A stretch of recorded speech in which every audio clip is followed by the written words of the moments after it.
அஸ்ஸலாமு அலைக்கும் வரஹ்மத்துல்லாஹி பரகாத்துஹு. உருவச் சிலைகள், உருவப்படங்கள், புகைப்படங்கள், நிழல் படங்கள், எலக்ட்ரானிக் கதிர் அலைகளால் தெரியும் படங்கள் என பல்வேறு வகைகள் உள்ளன. இவை குறித்து இஸ்லாம் என்ன கூறுகிறது என்பதை விரிவாக பார்ப்போம்.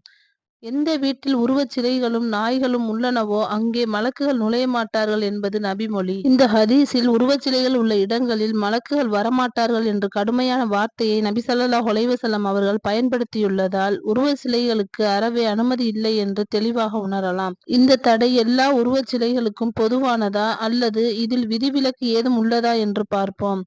ஆயிஷா ரலியல்லாஹு அன்ஹா அவர்கள் அறிவிக்கிறார்கள், நான் நபி ஸல்லல்லாஹு அலைஹி வஸல்லம் அவர்களுடன் இருக்கும்போது பொம்மைகளை வைத்து விளையாடி கொண்டிருப்பேன். என்னுடன் விளையாடுவதற்கு சில தோழிகளும் இருந்தன. நபிகள் நாயகம் ஸல்லல்லாஹு அலைஹி வஸல்லம் அவர்கள் வீட்டிற்குள் நுழையும் போது அவர்கள் அனைவரும் ஓடி ஒளிந்து கொள்வார்கள். ஆனால் நபிகள் நாயகம் ஸல்லல்லாஹு அலைஹி வஸல்லம் அவர்கள் என்னுடன் விளையாட அவர்களை திருப்பி அனுப்புவார்கள். அதன் பின் அவர்கள் என்னோடு விளையாடுவார்கள் என்று அன்னை ஆயிஷா ரலியல்லாஹு அன்ஹா அவர்கள் அறிவிக்கிறார்கள். இந்த ஹதீஸில் இருந்து பொம்மைகளை வைத்து விளையாட அனுமதி உள்ளது என்று உணரப்படுகிறது. ஆயிஷா ரலியல்லாஹு அன்ஹா அவர்கள் உயிருள்ளவைகளின் பொம்மைகளை வைத்து விளையாடி இருக்கிறார்கள். இதன் மூலம் உயிரற்றவைகள் மட்டுமல்ல, உயிருள்ளவைகளின் பொம்மைகளை கூட சிறுவர்கள் விளையாடலாம், அதை வீட்டில் வைத்திருக்கலாம் என்பது தெளிவாகின்றது. உருவச்சிலைகள் உள்ள இடங்களில் மலக்குகள் நுழைய மாட்டார்கள் என்பது சிறுவர்களின் விளையாட்டுக்காக இல்லாமல் ஏனைய நோக்கங்களுக்காக உள்ள உருவச் சிலைகளுக்கே என்று கூறலாம். சிறுவர்கள் கற்றுக்கொள்வதற்காக யானை, சிங்கம் போன்ற விலங்குகளை வரைந்து கற்றுக் கொடுப்பது, இது அல்லாத அறிவை பெருக்குவதற்கு தேவையான உருவப்படங்களை சிறுவர்களுக்கு கொடுப்பது, வீட்டில் வைத்திருப்பதும் குற்றமாகாது என்பதை இதிலிருந்து அறியலாம். விளையாட்டை விட அறிவை பெருக்குவது அவசியமானதாகும். பயனில்லாமல் விளையாட்டு பொருளாகவே பொம்மைகளை வைத்துக் கொள்ளலாம் என்றால், அறிவை வளர்ப்பதற்காக உருவப்படங்களை வைத்து சொல்லிக் கொடுக்கலாம் என்பதை அறியலாம். உயிரற்ற பொருட்களாகிய மரம், செடி, கப்பல், வீடு, கார் போன்ற உருவங்களுக்கு தடை ஏதும் இல்லை.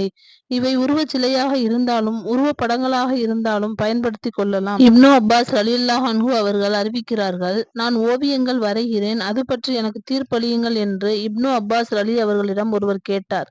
எல்லா ஓவியர்களும் நரகில்தான். அவர்கள் வரைந்த ஓவியங்களுக்கு உயிரளிக்கப்பட்டு அவை அவனை நரகில் வேதனைப்படுத்தும். நீ அவசியம் செய்வதாக வேண்டும் என்றால் மரம் மற்றும் உயிரற்றவைகளை செய்து கொள் என்று நபிகள் நாயகம் ஸல்லல்லாஹு அலைஹி வஸல்லம் அவர்கள் கூற நான் செவியுற்றிருக்கிறேன் என்று இப்னு அப்பாஸ் ரலியல்லாஹு அன்ஹு அவர்கள் கூறினார்கள். உயிரற்ற பொருட்களை செய்து கொள்ள ஒரு தடையும் இல்லை என்பதை இந்த ஹதீஸ் திட்டவட்டமாக அறிவித்து விடுகின்றது. ஆனால் இந்த அனுமதியிலும் விதிவிலக்கு இருக்கின்றது. உயிரற்றவைகளான ஒரு சில பொருட்களை வைத்து கொள்ள நபிகள் நாயகம் ஸல்லல்லாஹு அலைஹி வஸல்லம் அவர்கள் அனுமதி மறுக்கிறார்கள். ஏனைய மக்களால் புனித பொருளாக கருதப்படும் பொருட்களின் உருவங்கள் உள்ள பொருட்களை நபிகள் நாயகம் ஸல்லல்லாஹு அலைஹி வஸல்லம் அவர்கள் அனுமதிக்கவில்லை என்பதை இந்த ஹதீஸ் விளக்குகின்றது. முப்பரிமாணம் உள்ள உருவச் சிலைகளை பொறுத்தவரை சிறுவர்கள் விளையாடும் சிறு பொம்மைகள் வைத்து கொள்ள அனுமதி உள்ளது என்பதையும், பிறரால் புனிதமாக கருதப்படாத உயிரற்ற ஏனைய உருவச் சிலைகளையும் வைத்துக் கொள்ளலாம் என்பதையும் இதன் மூலம் அறிகிறோம். இவற்றை தவிர எல்லா உருவச் சிலைகளையும் இஸ்லாம் முற்றாக தடை செய்கிறது. எந்த வீட்டில் உருவப்படங்கள் உள்ளனவோ அந்த வீட்டில் மலக்குகள் நுழைய மாட்டார்கள் என்பது நபிமொழி. அன்னை ஆயிஷா ரலியல்லாஹு அன்ஹா அவர்கள் அறிவிக்கிறார்கள், நபிகள் நாயகம் ஸல்லல்லாஹு அலைஹி வஸல்லம் அவர்கள் ஒரு பயணத்தில் இருந்து திரும்பி வந்த போது உருவங்கள் உள்ள திரைச்சீலையை தொங்கவிட்டிருந்தேன். அதை கண்டதும் அவர்களின் முகம் மாற்றமடைந்தது. அதை கிழித்து எறிந்துவிட்டு, ஆயிஷாவே, அல்லாஹ்வின் படைப்பை போல் படைக்க முற்படுபவர்களே கியாமத் நாளில் கடுமையான தண்டனைக்கு உரியவர்கள் என்று கூறினார்கள். நபிகள் நாயகம் ஸல்லல்லாஹு அலைஹி வஸல்லம் அவர்கள் அந்த திரைச்சீலையை கிழித்ததும் அதை வாங்கிய ஆயிஷா ரலியல்லாஹு அன்ஹா அவர்கள் அதை 2 தலையணைகளாக ஆக்கினார்கள். அதில் நபி ஸல்லல்லாஹு அலைஹி வஸல்லம் அவர்கள் சாய்ந்து கொள்பவர்களாக இருந்தனர் என்று கூறினார்கள். இந்த ஹதீஸ்களை எல்லாம் கவனமாக பார்க்கும்போது உருவப்படங்களில் அனுமதிக்கப்பட்டவை எவை, தடுக்கப்பட்டவை எவை என்பதை எவரும் அறிய முடியும். மதிப்பு மிக்கவையாக கருதப்படும் உருவப்படங்களே தடுக்கப்படுகின்றன. மதிப்பற்ற விதத்தில் பொறிக்கப்பட்டுள்ள படங்களை பயன்படுத்த தடை ஏதும் இல்லை என்பதே சரியாகும். தொங்கவிடப்படும் உருவப்படங்கள், பிரேம் செய்து மாட்டப்படும் உருவப்படங்கள், ஆல்பத்தில் வைத்து அழகு பார்க்கும் போட்டோக்கள், பெட்டியில் பூட்டி வைத்து பாதுகாக்கும் உருவப்படங்கள் இவையெல்லாம் செவற்றில் மாட்டுவதற்கு தடுக்கப்படுகின்றன.